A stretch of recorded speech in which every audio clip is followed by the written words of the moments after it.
Okay ना। Okay. उपस्थित हुए हम सभी भाई बहनों को प्रभु यीशु मसीह के नाम में आपको सबको सलाम।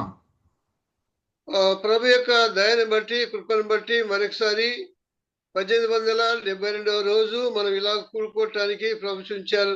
కృప చూపించారు కనుక ప్రభుకే ఘనత మహిమ ప్రభావాలు మొదటిగా చెల్లిస్తున్నామండి. परमेश्वर ने उसकी दया से उसकी करुणा से जो है 1872 दिन जो है अब तक उन्होंने चला कर लाया। उसके लिए हम परमेश्वर को बहुत बहुत धन्यवाद करते हैं। ప్రభు సేవకులు రాజ్పాల్ గారు ఈనాడు ఒక ఆదరణ కూడికలో ఉన్నారు.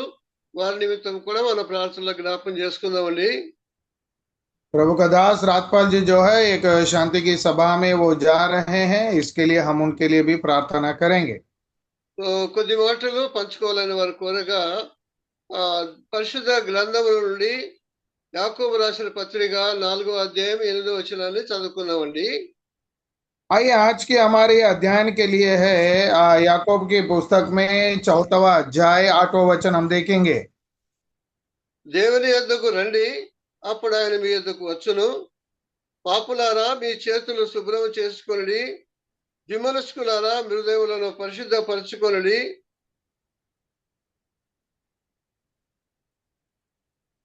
వ్యాకులపడుడి, దుఃఖపడుడి, ఏడుగుడి. మీ నవ్వు దుఃఖమునకును మీ ఆనందం చింతకును మార్చుకొనుడి. ప్రభు దృష్టికి మిమ్మల్ని మీరు తగ్గించుకొనుడి, అప్పుడు ఆయన మిమ్మల్ని హెచ్చించును. देखिए याकूब की पुस्तक 4वां अध्याय 8 और 9 वचन, परमेश्वर के निकट आओ तो वह भी तुम्हारे निकट आएगा। हे पापियों, अपने हाथ शुद्ध करो, और हे दुचिते लोगों, अपने हृदय को पवित्र करो।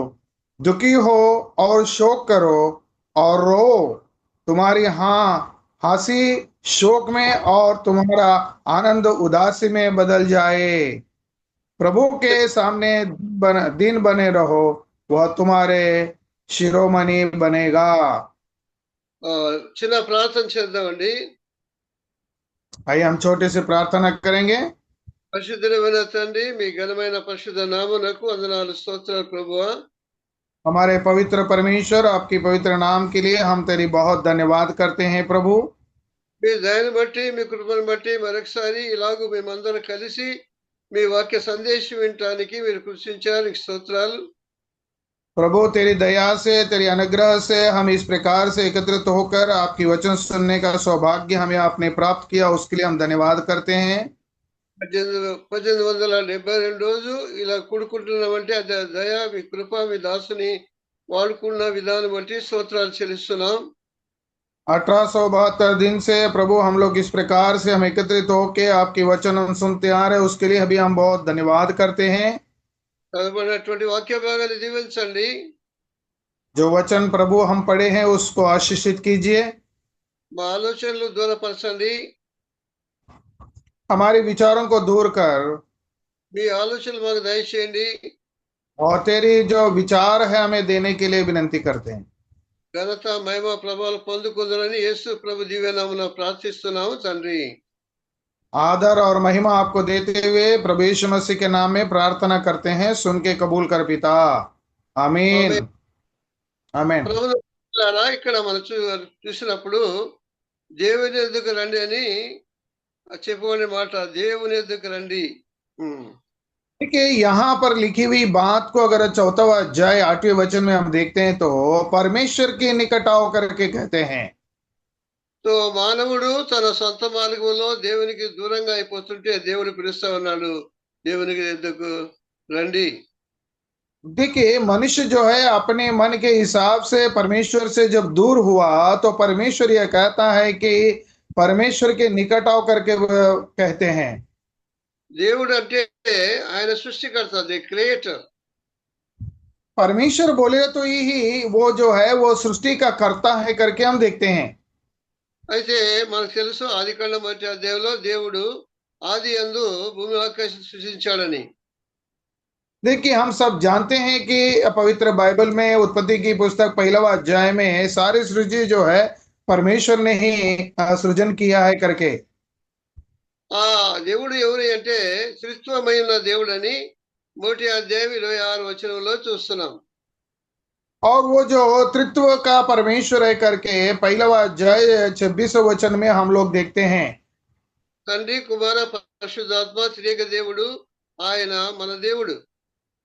इसके लिए पिता पुत्र पवित्र आत्मा है, वह त्रिएक परमेश्वर जो है हमारा परमेश्वर है। తిమోతికి రాసిన మొదటి పత్రిక 2వ అధ్యాయం 5వ వచనంలో దేవుడు ఒక్కడే, దేవునికి మధ్యవర్తి ఒక్కడే అని రాయబడింది. ठीक है। हाँ, तिमोथी की पहली पुस्तक में 2 अध्याय 5 वचन में अगर हम लोग पढ़ते हैं तो वहां पर लिखी गई बात यह है कि परमेश्वर एक है और परमेश्वर के और मनुष्य के बीच में जो है बिचवाई एक ही है करके हम लोग देखते हैं। దేవుడు ఆత్మ అని దేవుని యోహాను సువార్త 4:24లో చూస్తాం. देखो, परमेश्वर आत्मा है करके यूहन्ना की शुभवर्तमान 4 अध्याय 4 वचन में हम लोग देखते हैं। ఆత్మ స్వరూపైన దేవుని ఏ మానవుడు చూడలేడు, చూడనేరడు.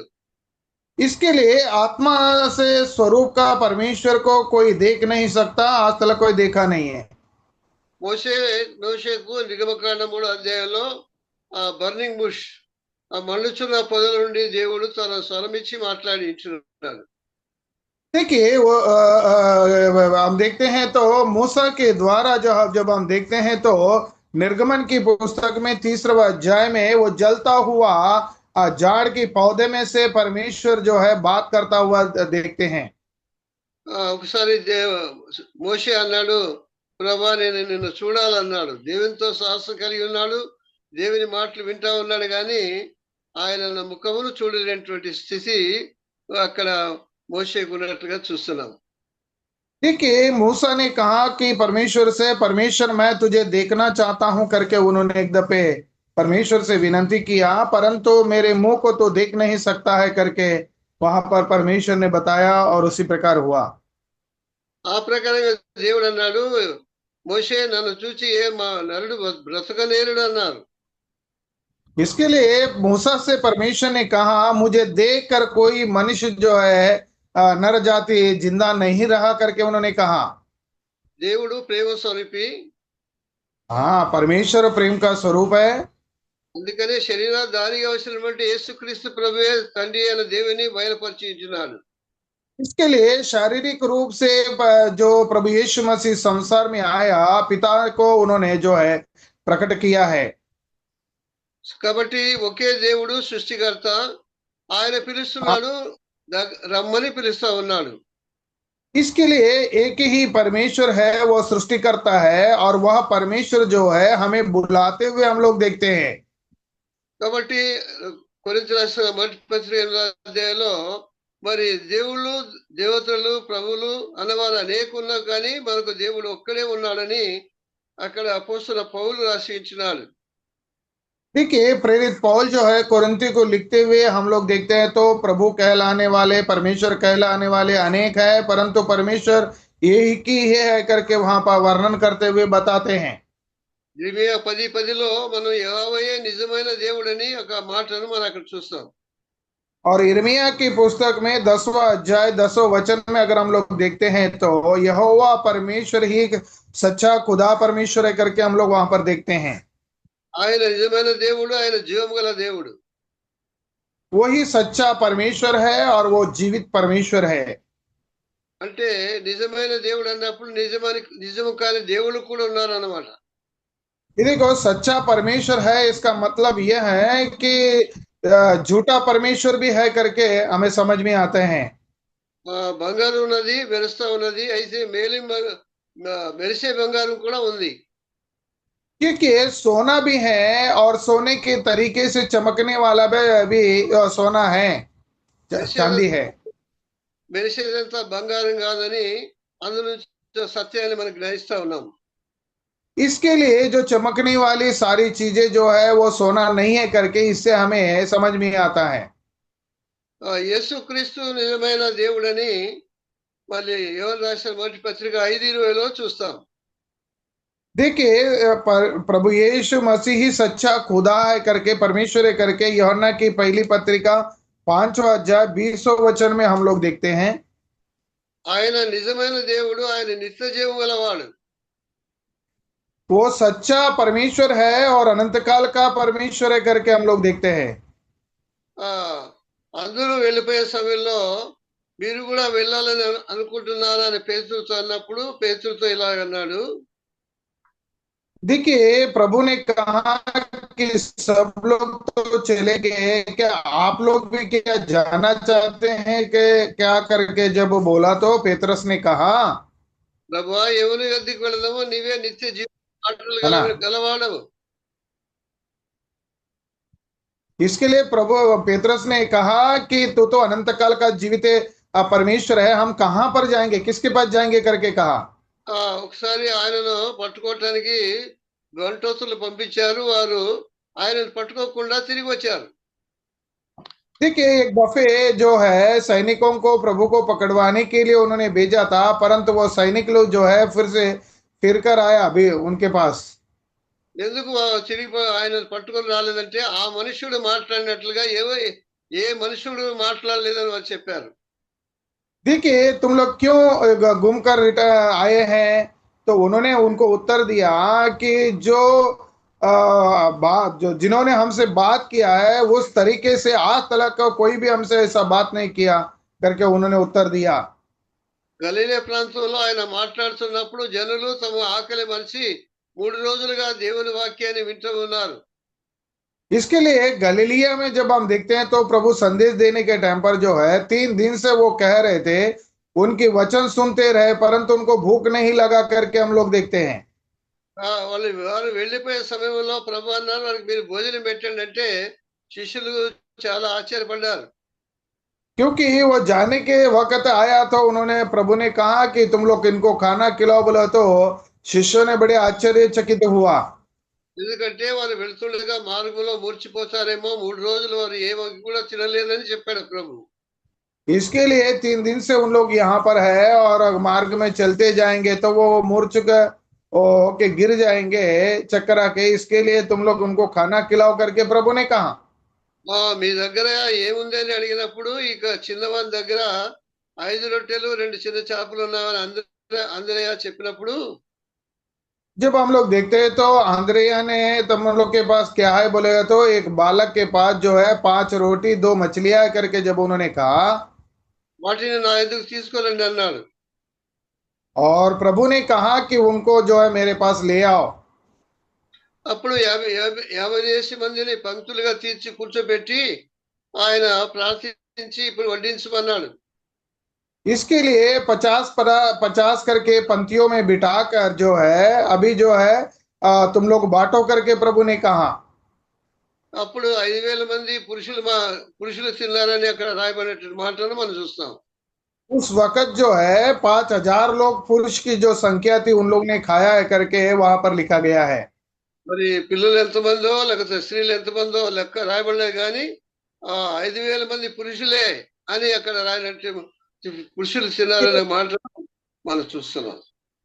वहां पर जो है स्त्रियां और बच्चे लोग कितने हैं उस बात को वहां पर लिखा नहीं है, परंतु पुरुषों की जो संख्या थी वो 5,000 था करके वहां पर लिखा गया है। యేసు ప్రభు నిజమైన దేవుడు, ఆయన నిత్య జీవం గల దేవుడు. इसके लिए प्रभु यीशु मसीह जो है वो अनंत सच्चा परमेश्वर है और अनंत काल का जीवित परमेश्वर है। కీర్తన గ్రంథం 99వ కీర్తనలో 3 మార్లు రాయబడి మన దేవుడైన యెహోవా పరిశుద్ధుడు, యెహోవా మన దేవుడైన యెహోవా పరిశుద్ధుడు పరిశుద్ధుడు అనే 3 మాటలు చూస్తున్నాం.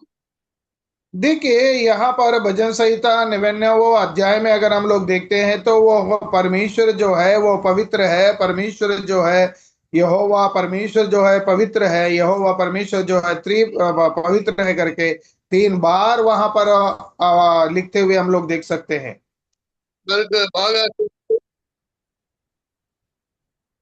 మనకు బాగా తెలుసు కాబట్టి అక్కడ శరాపులు మహాదూతులు వారు యెషయా గ్రంథం 6వ అధ్యాయంలో పరిశుద్ధుడు పరిశుద్ధుడని గాన ప్రతిగానముతో దేవుని కొనియాడుతూ ఆరాధిస్తున్నారు. देखिए यशायाह नबी की पुस्तक में भी 6वां अध्याय में जब हम लोग देखते हैं तो वहां पर भी परमेश्वर के दूत और शराब जो है परमेश्वर यहोवा परमेश्वर जो है पवित्र है, पवित्र है, पवित्र है करके वो लोग दिन और रात परमेश्वर की महिमा करते हुए हम लोग उनको देख सकते हैं। తండ్రి అయిన దేవుడు పరిశుద్ధుడు, కుమారుడైన ప్రభు పరిశుద్ధుడు, పరిశుద్ధాత్మ దేవుడు పరిశుద్ధుడు. इसके लिए पिता जो है वो पवित्र है, पुत्र प्रभु यीशु मसीह जो है पवित्र है, पवित्र आत्मा जो है वो पवित्र है करके हम लोग देखते हैं। ఆ ఓరేవు కొండ దగ్గరికి వచ్చినప్పుడు మండుచున్న పొదను చూసి దగ్గరికి వచ్చినప్పుడు మోషే మోషే నీవు దగ్గరికి రావద్దని ఆ మండుచున్న పొద నుండి దేవుడు మాట్లాడింటున్నాడు. देखिए वहां पर निर्गमन की पुस्तक में 30वां अध्याय में जलता हुआ पौधे में से प्रभु बात करते हुए मूसा से कहा, तू जो खड़ा है वो स्थान पवित्र है, तो या नजदीक मत आकर के कहते हैं। నీ పాదరక్షలు తీసివేయమన్నాడు. और तेरे की जो चप्पल है वो निकाल दे करके कहा। యోషుతో కూడా అలాగే యెషయా గ్రంథం 5వ అధ్యాయం 15వ వచనంలో యోషువ నీవు నిలిచినటువంటి భూమి పరిశుద్ధమైన భూమి కనుక మీ పాదరక్షలు తీసివేయమన్నాడు. इसके लिए यहोशुआ से भी परमेश्वर ने कहा, तो जो पर जहां पर तू खड़ा है वो जगह जो है वो पवित्र है, इसके लिए तेरे पैरों से चप्पल निकाल दे करके यहोशुआ से परमेश्वर ने कहा। లేవికాండ 11వ అధ్యాయము 44, 45 వచనములో నేను పరిశుద్ధుడైన దేవుడని దేవుడే చెప్పినటువంటి మాటను మనం చూస్తున్నాం. और लेवियों की पुस्तक में 11वां अध्याय 44 और 45वां वचन में जब हम देखते हैं तो परमेश्वर स्वयं से ये बात कहता है कि मैं यहोवा परमेश्वर पवित्र हूं करके अपने आप को उन्होंने प्रकट किया। నిగమకాండ 15వ అధ్యాయంలో వారు మరి ఎర్ర సముద్రం దాటిన తర్వాత పరిశుద్ధతను బట్టి నీవు మహానీయుడైన దేవుడని గానం చేశారు. वही जब लाल समुद्र उन्होंने पार करने के बाद अगर हम लोग देखते हैं तो निर्गमन की पुस्तक 15वां अध्याय में तो पवित्रता में महान है करके वर्णन करते हुए हम लोग देखते हैं। అక్కడ మనం చూసినప్పుడు అందరిని బట్టి పేతురు పత్రిక రాశాడు, 1వ అధ్యాయము 14వ వచనంలో నేను పరిశుద్ధులైన ప్రకారము మీరును సమస్త ప్రవర్తన యందు పరిశుద్ధులై ఉండడని ప్రభు పలికిన మాటలు బట్టి పేతురు 1వ అధ్యాయం 14-15 వచనంలో చూస్తున్నాం. इसी प्रकार से पेतरस भी अपनी पहली पत्रिका में लिखते हुए कहता है कि परमेश्वर ने कही हुई बात को उठाते हुए मैं पवित्र हूं इसके लिए तुम पवित्र बने रहो करके प्रभु ने कहा हुई बात को वहां पर वर्णन करते हुए पेतरस भी अगुवाई करता है। ప్రభువైన యేసుక్రీస్తు వారు యోహాను సువార్త 8వ అధ్యాయం 46వ వచనంలో నాలో పాపం ఉందని మీలో ఎవడు రుజువు చేయగలరని ఆయన వారిని ప్రశ్నించాడు. इसके लिए प्रभु ने भी जब यूहन्ना की शुभ वर्तमान में 8वां अध्याय में देखते हैं तो मुझ में पाप है करके तुम लोग कौन स्थापित कर सकता है करके प्रभु ने कहा। ఆయన జన్మలో పరిశుద్ధత కలిగినటువంటి దేవుడు. इसके लिए प्रभु यीशु मसीह जन्म में भी हम देखते हैं तो पवित्रता हमें देखने को मिलते हैं। ఆయన జీవనంలో ఏ పాపము లేని వాడిగా జీవించాడు. और अपनी जिंदगी में कभी भी उन्होंने पाप रहित जिंदगी उन्होंने जिया। మనుషులందరి పాపములను విమోచించడానికి సరిపోయినటువంటి పరిపూర్ణ దైవమానుడుగా దేవుని గొర్రెపిల్లగా ఆయన దేవునికి అర్పణ చేసుకున్నట్లుగా చూస్తున్నాం. इसके लिए वो संपूर्ण मानव संपूर्ण परमेश्वर है, इसके लिए मानव जाति का उद्धार करने के लिए अपने आप को उन्होंने क्रूस पर अपनी जान को कुर्बान करके दिया करके हम लोग देखते हैं। మనకు అందరికి పరిచయం మాట మత్తయి సువార్త 11వ అధ్యాయంలో ఆయన సమస్త జనులారా నా దగ్గర రండి అని పిలుస్తా ఉన్నాడు. हम सभी लोग जानते हैं इस वचन को बहुताई से मत्ती की शुभ वर्तमान 11वां अध्याय 28वें वचन में प्रभु कहता है बहुत से दबे हुए लोगों सब लोगों मेरे पास आओ करके प्रभु कहते हैं। కాబట్టి పాప భారంతో మూలుచున్న ప్రతి వారు ప్రభు దగ్గరకు వచ్చినప్పుడే వారి యొక్క పాప భారము పోతుందని దేవుని వాక్యం సెలవిస్తా ఉంది. इसके लिए पाप के बोझ से दबे हुए लोग जो है जब प्रभु के पास आते हैं तो उनके सारे पापों को धो करके उन्हें शुद्ध करता है करके प्रभु का वचन हमें बताता है। జాన్ బనియాన్ అనే దైవజనుడు తన పుస్తకం రాసినటువంటి ఆ పాప భారం ఎలా ఉంటుందో చిత్రీకరణ చేసి ఆయన చక్కగా రాసించారు తన పుస్తకంలో. इसके लिए जॉन बेनियन करके प्रभु का जो दास था, पाप का बोझ कितना किस प्रकार से होता है उन्होंने जॉन बेनियन पुस्तक में जो है उन्होंने वर्णन करते हुए लिखा वो पाप का बोझ के बारे में पूरा। కాబట్టి ఆయన ఈ లోకంలో పాపలను రక్షించడానికి వచ్చాడు, నీతిమంతులను పిలువ రాలేదు అని ప్రభు చెప్పాడు. देखिए प्रभु ने स्वयं संसार में जब था उन्होंने कई भी बात को जो है मैं पापियों को बुलाने के लिए आया, परंतु मैं धर्मियों को नहीं करके प्रभु ने स्पष्ट रूप से कई भी बात को हम लोग देखते हैं। ప్రభువారు సర్వశక్తివంతుడు, ఆయన మానవుడు ఉన్న కూడా తన ప్రభావం కనపరిచుంటున్నాడు. इसके लिए परमेश्वर जो है सर्वशक्तिमान होने के नाते जो है अपनी प्रभाव शक्ति को उन्होंने प्रकट किया करके हम लोग देखते हैं। మత్తయి సువార్త 22వ అధ్యాయంలో ఒక పెండ్లి విందుకు చేయబడింది, విందుకు పిలువబడిన వారు పాత్రులుగా కనబడట్లేదు. इसके लिए मत्ती की शुभ वर्तमान में 22वां अध्याय में एक विवाह को देखते हैं और विवाह में जो है सब लोग को बुलाया गया, परंतु वहां पात्र नहीं है करके कुछ लोगों को हम देखते हैं। ఎందుకంటే ఆ పెండ్లి కుమారుడు వచ్చి లోపల చూసినప్పుడు పెండ్లి వస్త్రం లేని ఒకడు అక్కడ కూర్చున్నాడు. इसके लिए जब प्रभु परमेश्वर जो है हम जब आता है तो वहां पर जो है विवाह का वस्त्र न पहना हुआ एक व्यक्ति जो है वहां पर बैठा हुआ हम लोग देखते हैं। కాబట్టి ప్రభు ఇందులో పాలు పొందేవారు రక్షణ వస్త్రం కలిగిన వారుగా ఉండాలి, అనగా రక్షింపబడిన వారుగా ఉండాలి. इसके लिए प्रभु का मेज में जो भागी लेता है वो जो व्यक्ति है वो उद्धार पाया हुआ व्यक्ति होना चाहिए करके हम लोग देखते हैं। ఒకప్పుడు లూకాసు వార్త 18వ అధ్యాయంలో ఉన్నది, ఆయన దగ్గర చిన్న పిల్లలు వచ్చినప్పుడు శిష్యులు ఆటంకపరిచారు. देखिए जब प्रभु यीशु मसीह के पास बच्चे लोग आए तो उनको जो है आने के लिए थोड़ा दिक्कत ही खड़ा किया शिष्यों ने। అప్పుడు యేసు ప్రభు వారు అన్నారు, చిన్న బిడ్డల నా దగ్గర రానివ్వండి, ఆటంకపరచకండి, ఎందుకంటే ఇలాంటి వారిదే దేవుని రాజ్యము అని చెప్పాడు. इसके लिए बच्चों लोग को मेरे पास आने दो, उनको तकलीफ मत दो। इस प्रकार के बच्चे लोगों का ही परमेश्वर का राज्य है करके प्रभु ने कहा। పరలోక రాజ్యం ఎలాంటివి అంటే చిన్న బిడ్డ లాంటిదంటే మనస్తత్వం, క్షమించే మనసు, కాబట్టి నిష్కపటమైన మనసు కలిగినటువంటి ఆ చిన్న బిడ్డల లాంటిదే పరలోక రాజ్యం అని ప్రభు వారికి జ్ఞాపకం చేశాడు. देखिए यहाँ पर जो हम देखते हैं तो बच्चे जो है वो निष्कपट होते हैं और क्षमा करने का हृदय होता है इस प्रकार से, और निष्कपट और क्षमा करने का जो मन है इसी प्रकार के लोगों का जो है परमेश्वर का राज्य करके हम देखते हैं।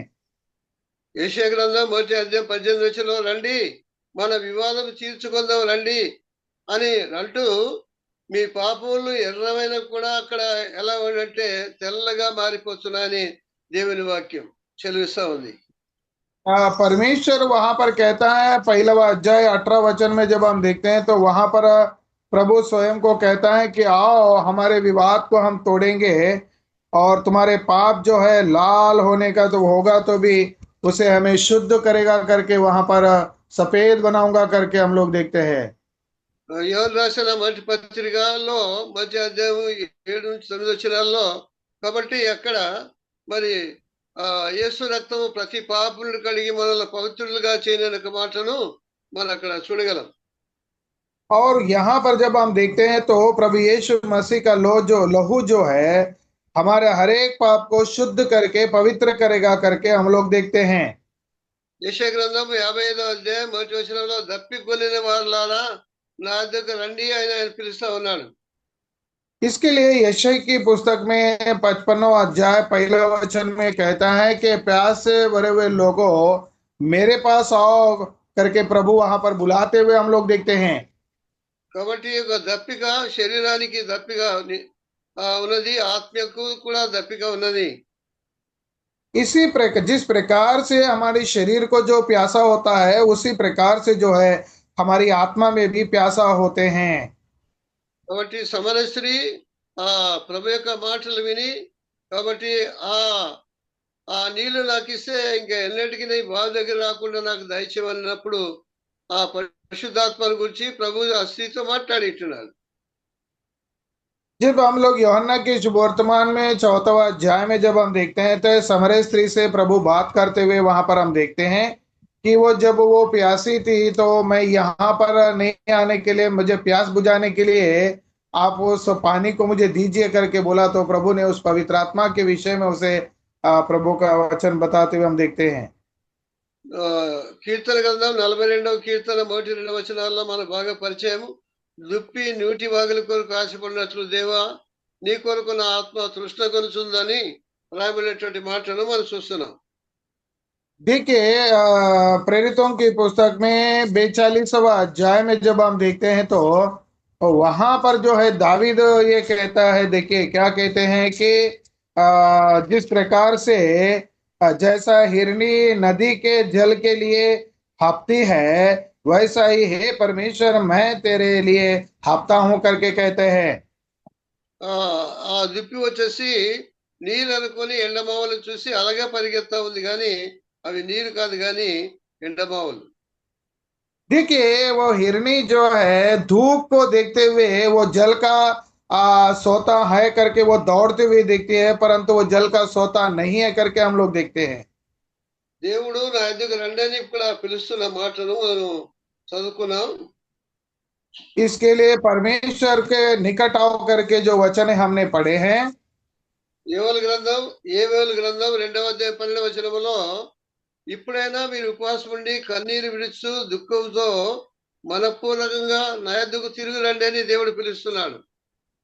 देखिए यवेल की पुस्तक में 2रा अध्याय 12वां वचन में अगर हम लोग देखते हैं तो अभी तो कम से कम मन फिरा के मेरे पास आओ करके परमेश्वर वहां पर कहते हुए लोगों से कहता है। మనం చూస్తున్నాం కన్నీటి ప్రార్థన వెంటనే జవాబు పొందే దేవుని వల్ల పొందిన వారు కొందరు ఉన్నారు. देखिए, आंसू बहाकर जो है प्रार्थना किया है उसका प्रतिफल जवाब जो है पाए हुए लोग पवित्र बाइबल में हम लोग देखते हैं। దేవుని పిల్లలు వారు కన్నీరు విడుస్తుండగా దేవదూతలు వారి కన్నీటిని తమ బుడిలో పుస్తకాల్లో రాసుకొని దేవుని ఎదుగు తీసుకెళ్తూ ఉన్నారు.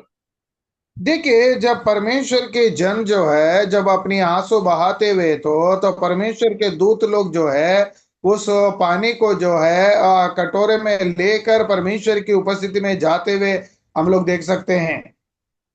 ఇక్కడ మనం చూసినప్పుడు కన్నీటి ప్రార్థన చేసిన యూదా రాజు అయిన హిజ్కియా తన మరణకరమైన రోగం వచ్చినప్పుడు కన్నీళ్లు విడిచి ప్రార్థన చేయగా వెంటనే దేవుడు యెషయాను ఆవరణ నుండి వెనక్కి పంపించి 15 సంవత్సరాల ఆయువు మరి హిజ్కియాకి ఇచ్చి ఉంటున్నాడు. देखिए, हिजकिय्याह के विषय में हम लोग देखते हैं तो हिजकिय्याह जब वो अपनी आंसू बहाकर परमेश्वर की ओर देखते हुए उन्हें जब प्रार्थना किया तो परमेश्वर ने उस आंसू के बहाने से परमेश्वर ने उसकी प्रार्थना को सुन के यशायाह नबी को बेचकर उसकी आयु जो है 15 साल बढ़ाते हुए हम लोग देखते हैं। జకర్యా గ్రంథం 1వ అధ్యాయం 3వ వచనంలో మీరు నా తట్టు తిరిగిన యెడల నేను మీ తట్టు తిరుగుదును. जकरिया की पुस्तक 1वां अध्याय 3रे वचन में अगर हम लोग देखते हैं तो यदि तुम लोग मेरी ओर फिरोगे तो मैं तुम्हारी ओर फिरूंगा करके परमेश्वर वहां पर कहते हुए हम लोग देखते हैं। అందుకే ఎప్పుడు ఎల్లప్పుడూ మన దేవుని యొక్క కనుదృష్టి లోకంలో సంచారం చేస్తుండగా కాబట్టి మనం ఆయన తట్టు తిరిగిన వారంగా ఉన్నామా, ఆయనకు వీపు మళ్లించిన వారంగా ఉన్నామా ఆయన చూస్తున్న దేవుడు. इसके लिए हम जो है परमेश्वर की ओर फिरने वाले हैं क्या या परमेश्वर को पीठ दिखाने वाले हैं? परमेश्वर को सब कुछ मालूम है और परमेश्वर देखता है हमें। ఒకటి రెండు మాటలు చెప్పి ముగిద్దాం, టైం అయింది కనుక. అదే హోషేయ గ్రంథంలో మనం మొదటిగా 3 వచనాలు చూసినట్లయితే మనం యెహోవా వద్దకు మరలుదాం రండి, యెహోవాని గురించిన జ్ఞానం సంపాదించుకుందాం రండి అని మాట్లాడుకుంటున్నారు. देखिए, यहोशुआ की पुस्तक में 1वां अध्याय में अगर हम लोग देखते हैं तो कहता है कि हाय हम यहोवा के पास जाएंगे, यहोवा के ज्ञान को हम लोग जो है वो प्राप्त करेंगे, आओ करके कहते हैं। మత్తయి ఆఖరిగా ఒక మాట చెప్పి ముగిద్దాం. మత్తయి సువార్త 20వ అధ్యాయంలో 10 మంది కన్యకలు వెళ్ళారు పెండ్లి కుమారుని ఎదుర్కోవటానికి.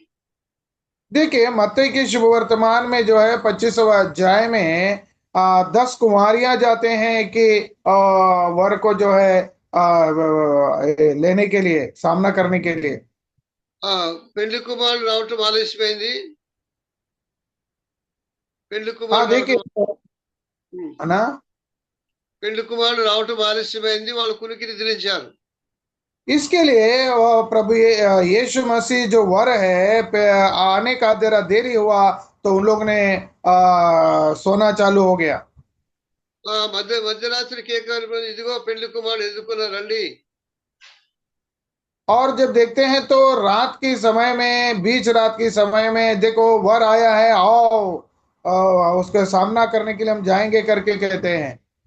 సిద్ధపడినటువంటి కన్యకులు 5 మంది పెళ్లి కుమార్తెతో లోపలికి వెళ్ళారు. इसके लिए तैयारी के साथ जो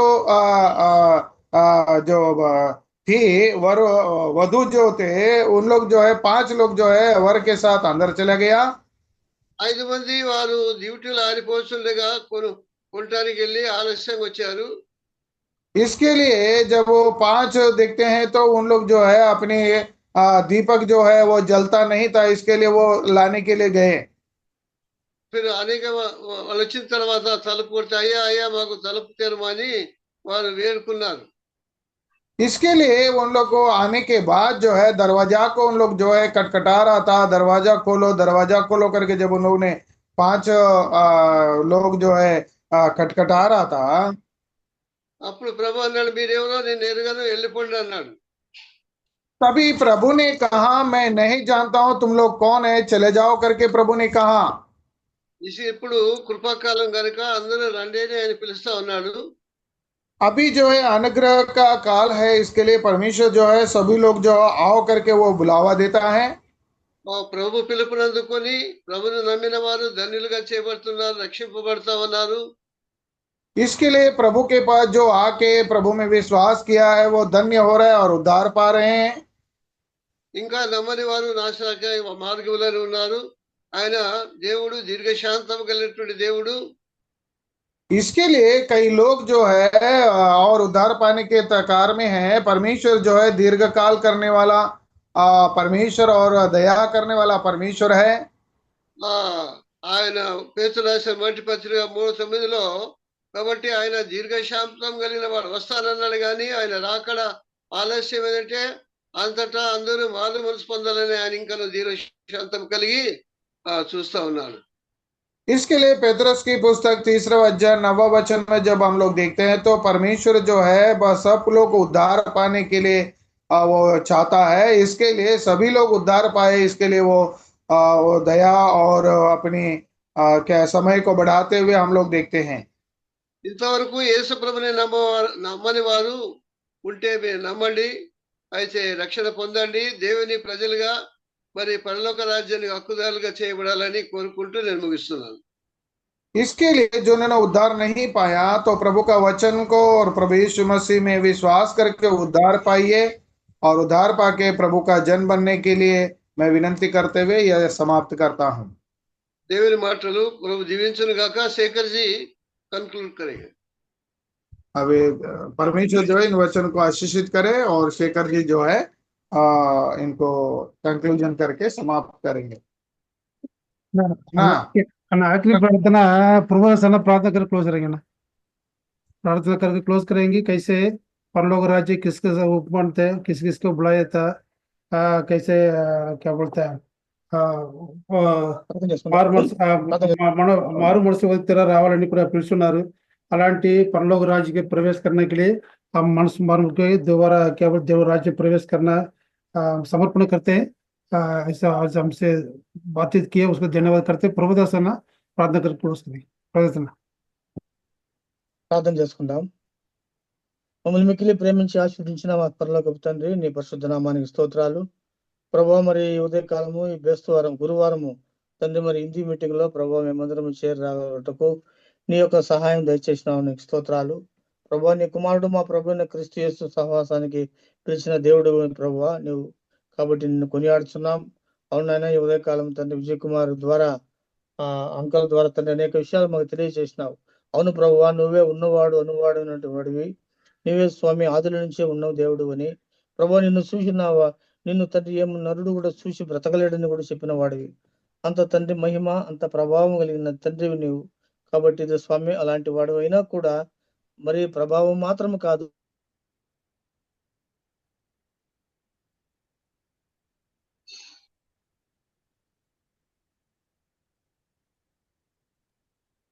అన్న సిగ్నల్ నీలో దయాగుణము, ప్రేమ, కరుణ, ఈ యొక్క వాగ్దానమును చేసినావో ప్రభు, ఆ వాగ్దానం నెరవేర్చినావు.